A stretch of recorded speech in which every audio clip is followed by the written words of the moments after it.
Hello students, in the previous lecture we have studied about pharmacodynamics. In pharmacodynamics we have seen definition of pharmacodynamics.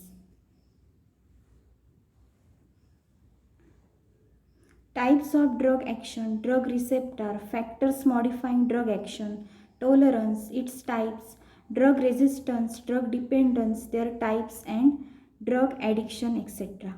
Let's start with last subtopic of first chapter general pharmacology is drug interactions. Drug interaction is the modification of the effect of one drug due to the presence of another drug. Modification means changes occur in absorption, distribution, metabolism and excretion of one drug due to presence of another drug. म्हणजेच एका वेळी एकापेक्षा जास्त drug ॲडमिनिस्टर्ड केल्यानंतर एक drug दुसऱ्या ड्रगच्या absorption, distribution, metabolism, excretion, drug receptor binding, drug protein binding, drug action या सर्वांवर परिणाम करतो. जेणेकरून काय होतं, त्या ड्रगच्या फार्माकोकायनेटिक अँड फार्माकोडायनॅमिक फॅक्टरला दुसरा ड्रग एफेक्ट करतो. Drug interaction may be beneficial or harmful. They may vary person to person and species to species. Drug interaction झाल्यामुळे त्याचे फायदेही असतात, तसेच त्याच्यामुळे नुकसानकारक काही परिणामी होऊ शकतात. तसेच अनेक व्यक्तींमध्ये तसेच ॲनिमल स्पेसिसमध्ये त्याचे वेगवेगळे परिणाम होऊ शकतात. फॉर एक्झाम्पल, समजा एका व्यक्तीमध्ये 2 ड्रग ॲडमिनिस्टर्ड केल्यानंतर त्याच्यामध्ये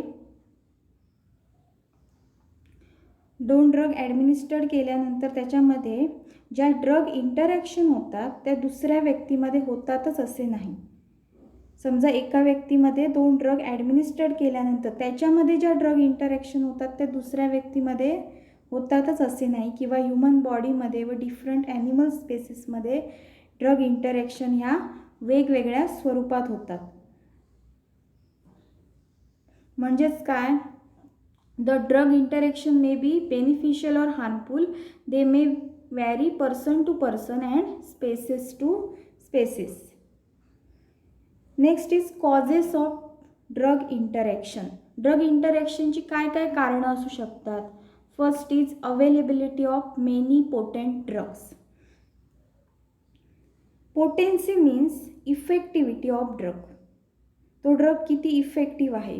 highly potent drug is that one which show it's response even at low concentration. Highly potent drug म्हणजे काय, जो कमी कॉन्सन्ट्रेशनमध्ये सुद्धा जास्त इफेक्ट किंवा डिझायरेबल इफेक्ट दाखवतो, तो ड्रग म्हणजे potent drug. Availability of many potent drug. Potent drug जास्त असल्यामुळे त्याच्यामुळे इंटरॅक्शन होऊ शकते.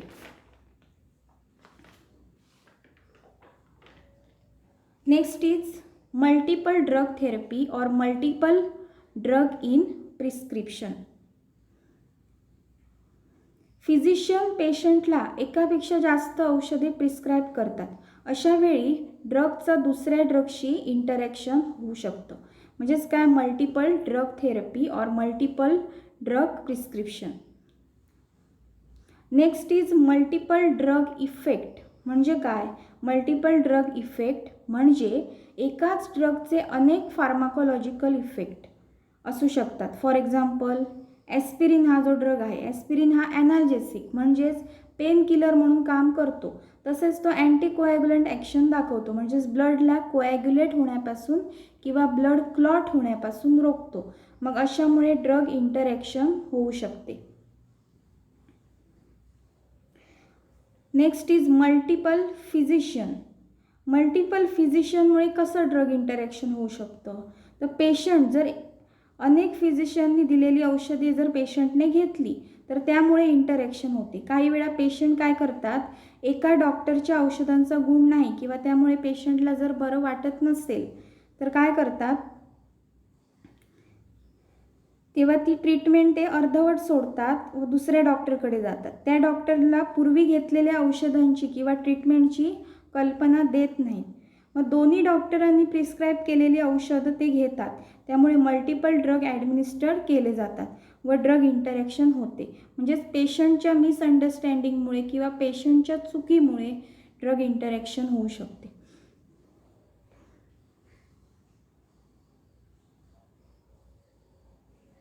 Next is significance or clinical importance. मग ड्रग इंटरॅक्शनचे काय काय क्लिनिकल इम्पॉर्टन्स आहेत. First is to produce additive effect and synergistic effect. Additive effects means what? Additive effect means when two or more drugs are administered together, their total pharmacological effect is equal to the summation of their individual effect. Synergistic effect means when two or more drugs administered together, their total pharmacological effect is more than that of the addition of their individual pharmacological effect. मग additive effect and synergistic effect जर produce करायचे असतील तर हा त्याचा काय drug interaction हा त्याचा एक सिग्निफिकन्स आहे. ड्रग इंटरॅक्शनमुळे ॲडिटिव्ह इफेक्ट होऊ शकतो किंवा सिनर्जिस्टिक इफेक्ट होऊ शकतो. Next is to minimize or overcome side effect of drug. एखाद्या ड्रगचे साईड इफेक्ट किंवा ॲडवर्स इफेक्ट हे प्रिव्हेंट करण्यासाठी ड्रग हे कॉम्बिनेशन फॉर्ममध्ये दिले जातात. For example many times antacids are given with pain killers to prevent gastric acidity. अनेक पेन किलर्सबरोबर अँटासिड का दिले जातात? कारण त्या पेन किलरमुळे ॲसिडिटी होऊ नये म्हणून त्याच्याबरोबर कॉम्बिनेशन फॉर्ममध्ये अँटासिड्स दिले जातात. For example aceclofenac with pantoprazole. Aceclofenac हे काय आहे? पेन किलर आहे आणि पेंटोप्राझोल हा अँटासिड आहे. Next is to increase duration of action due to combination effect. Adrenaline is given with procaine, हे त्याचं एक्झाम्पल आहे. Third is to increase duration of action due to combination effect. Combination इफेक्टमुळे काय होणार? एक ड्रग दुसऱ्या ड्रगला interact करू शकतो, मग तो त्याच्या ॲब्सॉर्प्शनवर इफेक्ट करू शकतो, मेटाबॉलिझमवर इफेक्ट करू शकतो किंवा प्रोटीन बाइंडिंगवर इफेक्ट करू शकतो. मग ड्युरेशन ऑफ ॲक्शन कसं इन्क्रीज होतं? जर एक ड्रग दुसऱ्या ड्रगचं प्रोटीन बाइंडिंग जर त्याने इन्क्रीज केलं, प्रोटीन बाइंडिंग त्या ड्रगचं इन्क्रीज झालं तर काय होणार? तो ड्रग कमी प्रमाणात फ्री फॉर्ममध्ये राहणार आणि जो कमी प्रमाणात फ्री फॉर्ममध्ये राहिल्यामुळे त्याचं मेटाबॉलिझम आणि एक्सक्रिशन हे स्लो होणार. मेटाबॉलिझम एक्सक्रिशन स्लो झाल्यामुळे त्या ड्रगचं ड्युरेशन ऑफ ॲक्शन हे फास्ट होणार आहे. ड्युरेशन ऑफ ॲक्शन हे इन्क्रीज होणार आहे. Next is when more than one disease coexist drug interaction is bound to occur. जेव्हा एकापेक्षा जास्त डिसीज असतात तेव्हा इंटरॅक्शन कसं इफेक्ट करतं? For example diabetes mellitus and hypertension treated simultaneously. म्हणजे ह्या दोन्ही डिसीजवर एकत्रितपणे ट्रीटमेंट केली जाऊ शकते.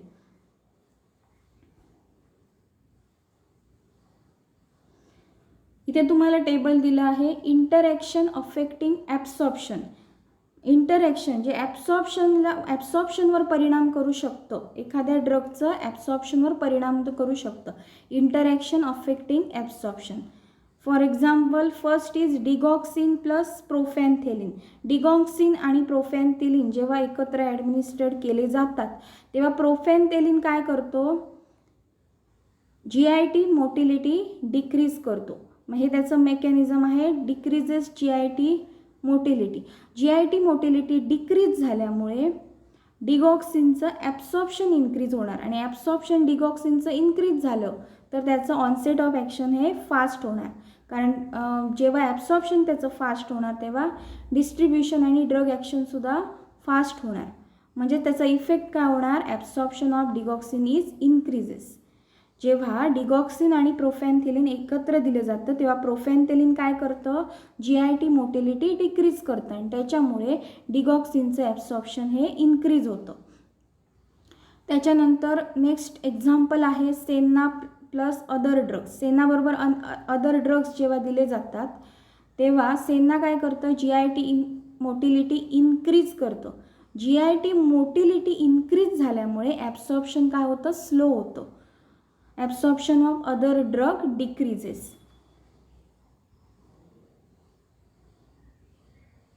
Next is interaction affecting distribution. म्हणजे काय, जे ड्रग जेव्हा इंटरॅक्ट होतात तेव्हा ते डिस्ट्रीब्युशनला अफेक्ट कसे करतात. मग त्याची एक्झाम्पल्स इथे तुम्हाला दिलेली आहेत. Interacting drugs, for example phenylbutazone plus tolbutamide, हे 2 ड्रग जेव्हा कॉम्बिनेशन फॉर्ममध्ये कॉम्बिनेशननी दिले जातात तेव्हा काय होतं, phenylbutazone displaces tolbutamide from protein binding site, increases free tolbutamide. म्हणजे काय होतं, फेनाइल ब्युटाझोन हा ड्रग काय करतो, टॉलब्युटामाइड ह्या ड्रगला प्रोटीन बाइंडिंगपासून डिस्प्लेस करतो. म्हणजे टॉलब्युटामाइड हा काय होतो, अनबाउंड होतो. जो प्रोटीन बाइंड झालेला ड्रग असतो तो अनबाउंड होतो. त्यामुळे काय होतं, टॉलब्युटामाइड हा जास्त प्रमाणात फ्री फॉर्ममध्ये येतो. It increases free tolbutamide. Free tolbutamide increase झाल्यामुळे इन्क्रीज ॲक्शन ऑफ टॉलब्युटामाइड, त्यामुळे त्याची ॲक्शन ही इन्क्रीज होते. टॉलब्युटामाइडची ॲक्शन इन्क्रीज होते फ्री फॉर्ममध्ये असल्यामुळे. कारण फ्री फॉर्म ड्रग काय करतो, ॲक्शन प्रोड्यूस करतो. बाउंड ड्रग हा ॲक्शन प्रोड्यूस करत नाही.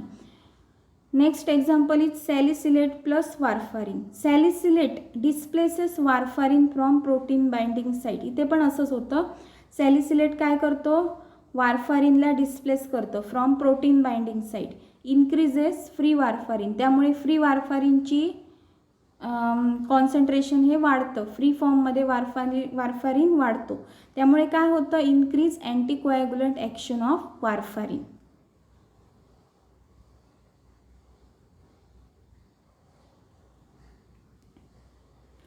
Next is interaction affecting metabolism. मग इंटरॅक्शन मेटाबॉलिझमवर कसं अफेक्ट करू शकतं. For example phenobarbitone plus oral contraceptive. Phenobarbitone हा काय आहे, CNS डिप्रेसंट ड्रग आहे. प्लस जेव्हा ओरल कॉन्ट्रासेप्टिव्ह बरोबर फेनोबार्बिटॉन ॲडमिनिस्टर्ड केला जातो तेव्हा फेनोबार्बिटॉन इंड्युसेस हेपॅटिक मायक्रोझोमल एन्झाईम्स. हेपॅटिक लिव्हरमध्ये जे मायक्रोझोमल एन्झाईम्स असतात ते कशासाठी रिस्पॉन्सिबल असतात, मेटाबॉलिझमसाठी, ड्रगच्या मेटाबॉलिझमसाठी रिस्पॉन्सिबल असतात. मग फेनोबार्बिटॉन काय करतो, हेपॅटिक मायक्रोझोमल एन्झाईम्सना इंड्यूस करतो, स्टिम्युलेट करतो. त्यामुळे काय होतं, increase metabolism of oral contraceptive. जे ओरल कॉन्ट्रासेप्टिव्ह त्याच्याबरोबर ॲडमिनिस्टर्ड केले जातात त्याचं मेटाबॉलिझम हे फास्ट होतं. मेटाबॉलिझम फास्ट होणे म्हणजे काय, तो ड्रग इनॅक्टिव्ह फॉर्ममध्ये म्हणजे मेटाबोलाइटमध्ये कन्व्हर्जन होतं त्या ड्रगचं. Increase metabolism of oral contraceptive. Next example is phenytoin plus vitamin D. जेव्हा phenytoin induces hepatic microsomal enzyme. Phenytoin हा ड्रग काय करतो, हेपॅटिक मायक्रोझोमल एन्झाईमला स्टिम्युलेट करतो.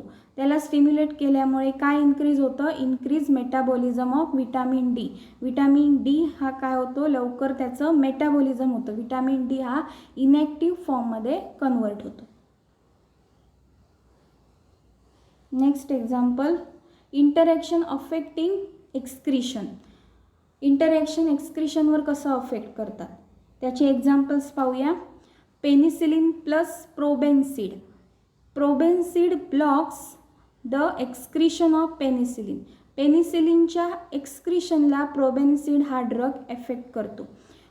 मग त्याच्यामुळे काय इफेक्ट होतो, concentration of penicillin increases in blood and decreases its excretion. त्याचं एक्सक्रिशन डिक्रीज झाल्यामुळे त्याचं ब्लडमध्ये कॉन्सन्ट्रेशन, पेनिसिलिनचं ब्लडमधील कॉन्सन्ट्रेशन हे इन्क्रीज होतं. Next example is digoxin plus वेरापॅमिल.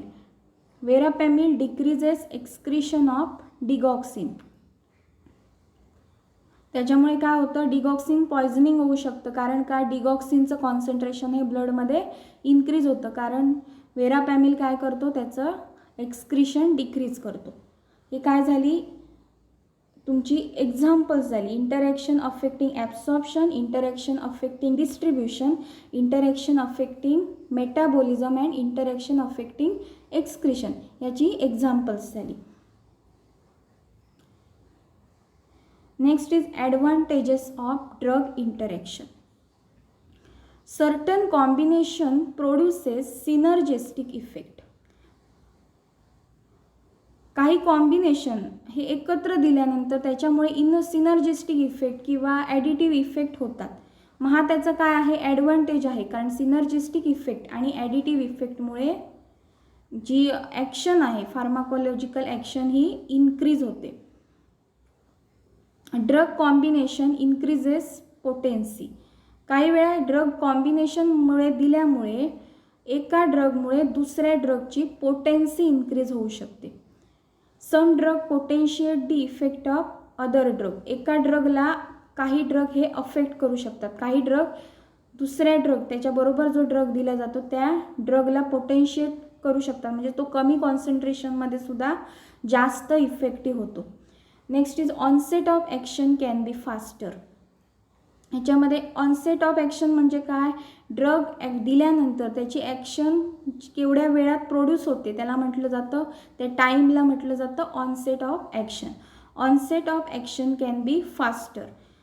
कशी काय ऑनसेट ऑफ ॲक्शन फास्टर होऊ शकते, ड्रग इंटरॅक्ट झाल्यामुळे जर त्याचा ॲब्सॉर्प्शन किंवा प्रोटीन बाइंडिंगवर जर ते अफेक्ट झाला तर त्याच्यामुळे ड्रग ॲक्शन ही फास्ट होऊ शकते. जर त्याचं ॲब्सॉर्प्शन त्या ड्रगचं फास्ट झालं तर ऑनसेट ऑफ ॲक्शन फास्ट होऊ शकते. किंवा जर तो प्रोटीनला अनबाउंड असेल, कमी प्रमाणात अनबाउंड असेल तर त्याची ऑनसेट ऑफ ॲक्शन ही फास्ट असते.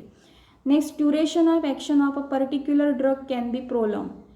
ड्युरेशन ऑफ ॲक्शन कशी इन्क्रीज होते, जेव्हा ड्रग जास्त प्रमाणात प्रोटीनला बाउंड असतो. प्रोटीनला बाउंड असल्यामुळे तो इफेक्टिव्ह नसतो. जो फ्री फॉर्म असतो तो इफेक्टिव्ह असतो. जो प्रोटीनला बाउंड असलेला ड्रग इफेक्टिव्ह नसल्यामुळे तो काय होतो, तसाच तो ॲक्शन प्रोड्यूस करत नाही. जेव्हा फ्री फॉर्म संपतो तेव्हा ह्याच्यामधील जो अनबाउंड ड्रग आहे तो फ्री फॉर्ममध्ये येतो आणि ॲक्शन प्रोड्यूस करतो. म्हणजेच काय, तर त्या ड्रगची ड्युरेशन ऑफ ॲक्शन म्हणजे त्या ॲक्शनचा कालावधी हा इन्क्रीज केला जातो. कारण त्याचं मेटाबॉलिझम आणि एक्सक्रिशन हे थोड्या काळापुरतं प्रिव्हेंट केलं जातं.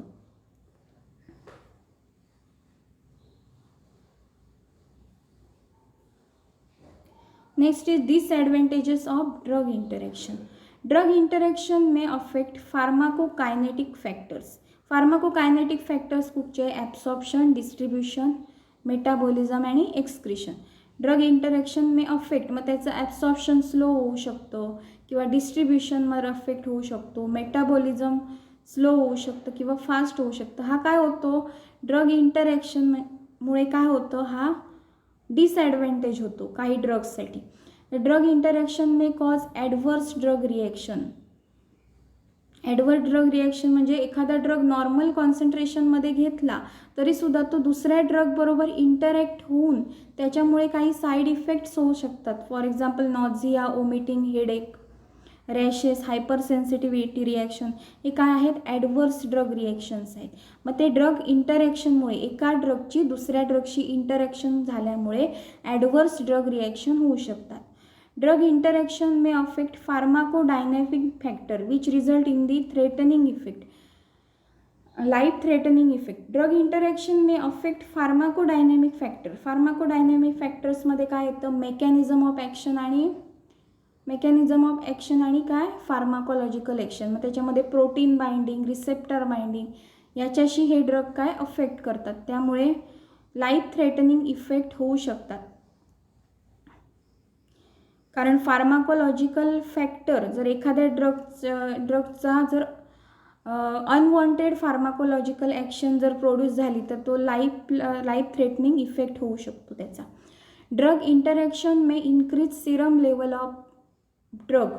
सिरम लेवल कशी काय इन्क्रीज होऊ शकते, तर एक ड्रग जर दुसऱ्या ड्रगला इंटरॅक्ट करत असेल, समजा त्याचं एक्सक्रिशन जर प्रोसेस जर डिक्रीज करत असेल, त्याचं एक्सक्रिशन जर डिक्रीज झालं तर त्याची ब्लडमध्ये त्या ड्रगची लेवल ही इन्क्रीज होणार. ब्लडमध्ये तो ड्रग ॲक्युम्युलेट होणार आणि तो ॲक्युम्युलेट झाल्यामुळे त्या ड्रगची टॉक्सिसिटी होऊ शकते. म्हणजेच drug interaction may increases Serum level of drug.